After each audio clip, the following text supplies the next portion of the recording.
Que la paix soit sur vous, les Gauloises, courageux résistants à la dictature sataniste, qui bientôt ne sera plus mondiale, mais locale, puisque les satanistes auront perdu le pouvoir en France, et que ce sera le grand monarque, alias le Mahdi, qui sera à la tête de la France. Nous allons parler dans cette vidéo de la différence, et l'opposition même, entre action et réaction. Pour commencer, on va regarder, comme souvent, ce que dit les dictionnaires d'Antidote. On va regarder à réaction d'abord. Même si réaction est forgée sur action, on va commencer par réaction. Qu'est-ce qu'une réaction selon les dictionnaires? Action contraire à une action précédente est provoquée par celle-ci. Alors là, je suis pas trop d'accord avec l'adjectif contraire. C'est pas forcément contraire, parce que d'ailleurs une action contraire à une action, c'est... Par contre, c'est une action qui est provoquée par une action précédente, ça oui. Donc moi, je pense que cette définition pourrait être améliorée simplement en enlevant l'adjectif contraire, et qu'on pourrait définir de façon plus rigoureuse, à mon avis, hein, et puis plus juste, tout simplement, réaction par action provoquée par une action précédente. Avec donc d'autres définitions complémentaires, ou on va dire qui précisent, comportement d'une personne ou d'un groupe qui répond à une action extérieure. Alors, maintenant les exemples. Provoquer une réaction. La réaction de quelqu'un à une mauvaise nouvelle. Avoir une réaction de peur, de colère, de défense, d'alarme, d'impuissance, de résignation. Réaction lente, vive, soudaine, réaction machinale, mécanique, réaction spécifique, réaction subjective, réaction infantile, réaction négative, positive, réaction internationale. Exemple encore, il est devenu acteur en réaction ou par réaction à son père qui voulait en faire un médecin.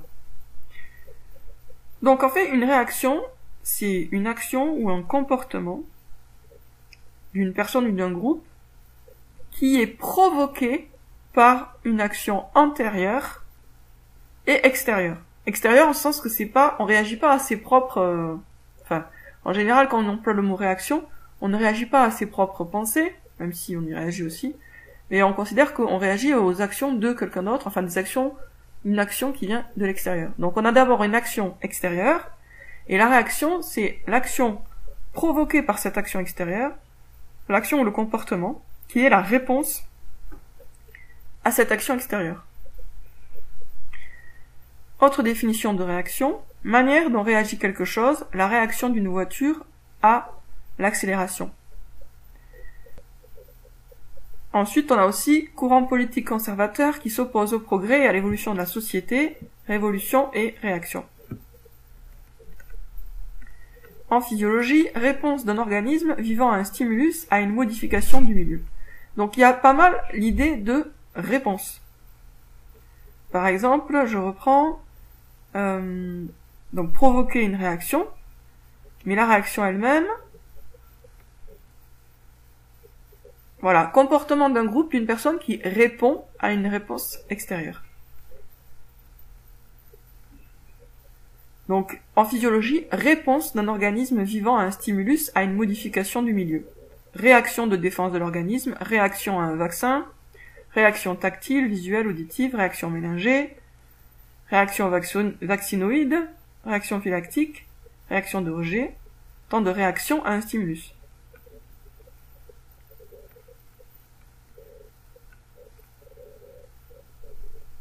Ensuite, dans les locutions, nous avons comme locution intéressante pour nous, réaction d'évitement, réaction par laquelle un être vivant évite, apprend à éviter un stimulus donné, réaction en chaîne,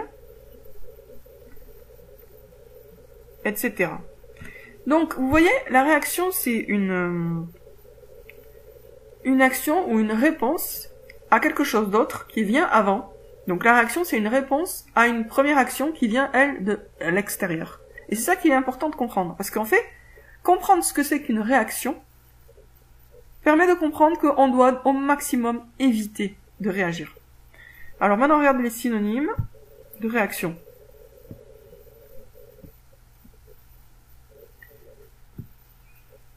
Dans les synonymes, nous avons force opposée, effet, réflexe, par exemple automatisme, réflexe, réponse, conditionnement.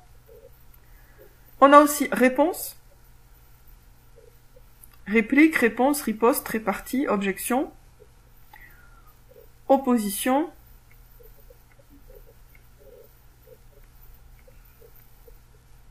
bon, on va rester là. Donc en fait, vous voyez, la réaction, c'est vraiment quelque chose de secondaire, au sens premier, enfin au sens premier, au sens de que ça vient en second.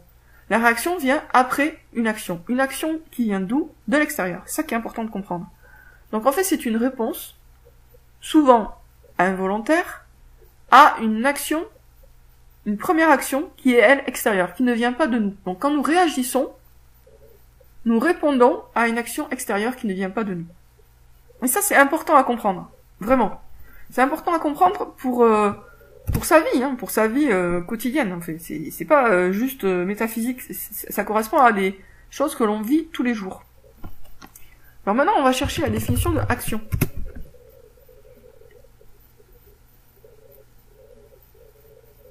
Qu'est-ce qu'une action? Voilà. Donc définition. Action.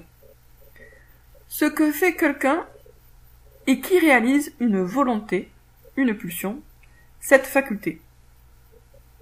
Je répète, ce que fait quelqu'un et qui réalise une volonté.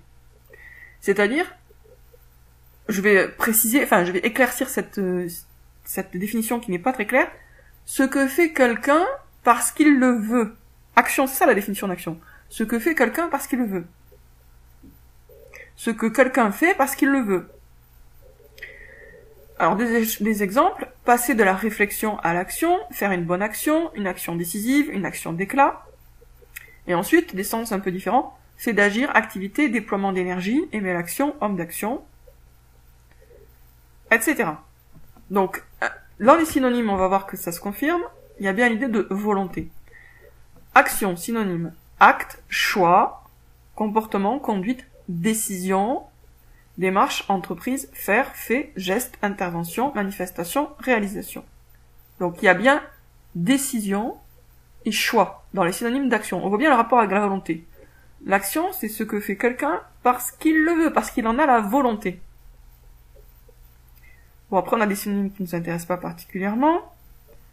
On va en rester simplement à cela. Il y a aussi force, énergie, etc. Bon, il y a beaucoup de choses. Hein. Donc, action-réaction. L'action, c'est ce qu'on fait parce qu'on le veut. La réaction, c'est une réponse à une action extérieure.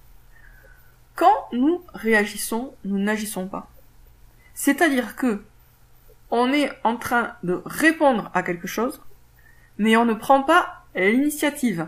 D'ailleurs, on va regarder du coup la définition de initiative. Initiative. Initiative, action d'une personne qui est la première à proposer, à entreprendre quelque chose. Qualité d'une personne qui n'a pas peur de proposer, d'entreprendre quelque chose. Initiative louable, hardie, malheureuse, oser, prendre l'initiative. Donc, initiative, ça vient de initiare qui veut dire commencer. Une action, c'est en un sens une initiative. On commence, on fait un truc parce qu'on le veut. Donc on prend l'initiative. Une réaction, pas du tout. Puisque une réaction, c'est une réponse à une action initiale venant de l'extérieur, venant de quelqu'un d'autre, ou du monde extérieur. Les satanistes, qu'est-ce qu'ils veulent? Ils veulent que nous, on soit toujours dans la réaction et jamais dans l'action. Quand on est dans la réaction, ça veut dire que on réagit à leur initiative à eux, à leur action à eux. Et comme une réaction, c'est une réponse, eh bien, la réponse, elle est conditionnée par la question. Si par exemple, vous demandez à quelqu'un quelle heure est-il, s'il respecte un minimum la langue, il peut pas vous répondre 3 km. Parce que sa réponse est conditionnée par votre question. Votre question, elle induit une certaine réponse. Il peut dire, je sais pas, 3 heures, une autre heure, foutez-moi la paix. Mais, sauf s'il est fou, il vous répondra pas, il est 3 kilomètres. Ou il vous répondra pas, le ciel est bleu.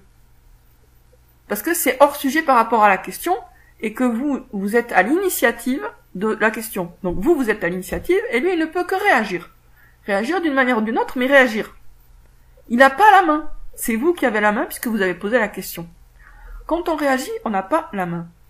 Quand on prend une initiative ou qu'on agit, on a la main. C'est-à-dire que c'est nous qui sommes en train de faire ce que nous voulons et pas en train de réagir à ce que d'autres veulent.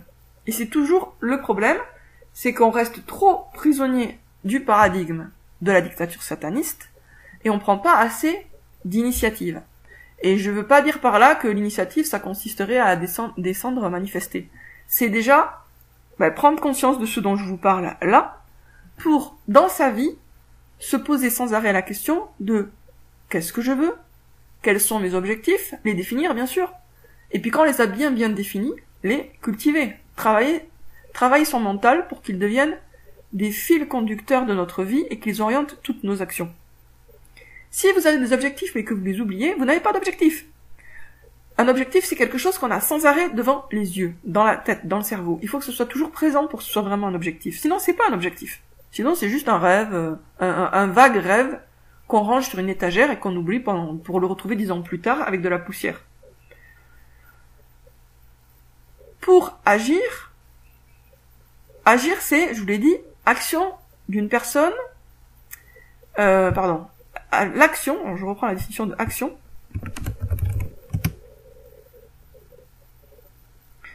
Ce que fait quelqu'un qui réalise une volonté. Donc ce que fait quelqu'un parce qu'il le veut. Autrement dit, réalisation d'une volonté. C'est ça l'action, c'est la réalisation d'une volonté. Mais pour avoir une volonté, il faut avoir un objectif. Si vous n'avez pas d'objectif, vous n'avez pas de volonté. Et donc, vous vous retrouvez prisonnier de quoi? De réactions. De vos propres réactions. Prisonnier donc des actions qui viennent de l'extérieur, celles des satanistes. Quand ils changent les lois, ils agissent. Et nous, on est un peu, on est forcément limité dans nos réactions puisque ce sont des réactions. Donc l'idée, c'est que en imagination, puisque ça commence par là toujours, ça commence par des rêves éveillés, ça commence par une imagination libre, on libère son imagination pour ne plus être dans la réaction mais dans l'action. Qu'est-ce que je veux? Quand on a bien défini ce qu'on veut, on l'imagine. Et ça, c'est pas un petit travail, ça prend beaucoup de temps. Ça demande d'y réfléchir vraiment, de prendre du temps rien que pour ça. C'est une activité réelle, c'est un peu comme un hobby. Quelqu'un qui veut apprendre le piano va devoir y passer du temps. Quelqu'un qui veut rêver ses objectifs, les imaginer en détail, doit aussi y passer du temps. Mais c'est que comme ça qu'on sort du scénario perdant où on est réactif, pour entrer dans un scénario gagnant, où on est acteur, vraiment. Acteur, donc, on fait ce qu'on veut, et quand on fait ce qu'on veut, ça veut dire qu'on le sait, on sait ce qu'on veut. Et pour savoir ce qu'on veut, il faut y réfléchir beaucoup. Donc il faut arriver à se séparer mentalement du monde dans lequel on vit, et de ses règles débiles, de toute cette dictature sataniste qui nous pèse, bien sûr. Mais il faut arriver à couper dans l'imaginaire le lien, le cordon qui nous retient à cette matrice pour rêver grand et vraiment chercher à imaginer ce qu'on veut, vraiment. Et c'est comme ça qu'on peut sortir de la réaction pour entrer dans l'action. Le fait d'être dans l'action et pas dans la réaction, c'est quelque chose aussi qui se voit beaucoup dans les dialogues. Vous discutez avec quelqu'un. Si vous êtes dans la réaction, il vous dit par exemple il vous dit quelque chose qui vous blesse, et pouf, vous lui ripostez par une pique aussi. Vous êtes juste dans la réaction. Entre-temps, au bout de 3-4 minutes, vous commencez déjà à vous disputer, et vous avez perdu totalement de vue votre objectif si jamais vous en avez vu un. C'était quoi votre objectif en discutant avec cette personne? En fait, il faut savoir dès le départ, toujours, c'est l'idéal, mais ça se travaille, pourquoi vous faites ce que vous faites. Si vous parlez avec quelqu'un, dans l'idéal, il faut que vous sachiez pourquoi vous lui parlez. Est-ce que c'est pour vous détendre? Est-ce que c'est pour le convaincre? Etc. Parce que si vous ne définissez pas l'objectif, vous risquez pas de l'atteindre. Donc, première étape, cherchons à être intentionnels en tout. Quand vous mangez, vous savez pourquoi vous mangez. Est-ce que c'est pour vous faire plaisir sur le moment? Est-ce que c'est pour être en bonne santé dans 6 mois ou dans 1 an, etc. Il faut avoir des objectifs précis pour les atteindre. Ça demande vraiment de la réflexion. Et après, petit à petit, on fait de sa vie quelque chose de plus en plus intentionnel. C'est-à-dire qu'en fait, plus rien n'est laissé à la réaction automatique, au conditionnement, et tout devient de plus en plus calculé. Calculé par rapport à quoi? Par rapport à ce que vous voulez vous. Parce qu'il y a beaucoup de domaines de la vie où on a tendance à être guidé par des espèces de réflexes qui nous viennent de nos parents, de la société, des gens qui nous entourent, mais qui correspondent pas à ce que nous on veut vraiment. Moi je vous donne un exemple personnel. Moi à une époque j'avais pas mal d'affaires, maintenant je suis minimaliste. Pourquoi? Parce que j'ai réalisé que par rapport à ce que je veux, le minimalisme c'est un moyen. Ça me libère la tête, ça me libère de l'espace. En fait ça me convient totalement. C'est-à-dire par rapport à mes objectifs, le fait d'avoir beaucoup d'affaires, c'est clairement un frein. C'est quelque chose qui me pèse à plein de niveaux. Donc c'est complètement contre-productif pour moi d'avoir des affaires comme tout le monde. J'ai besoin d'être minimaliste. Mais ça, pour arriver à le comprendre, il a fallu du temps.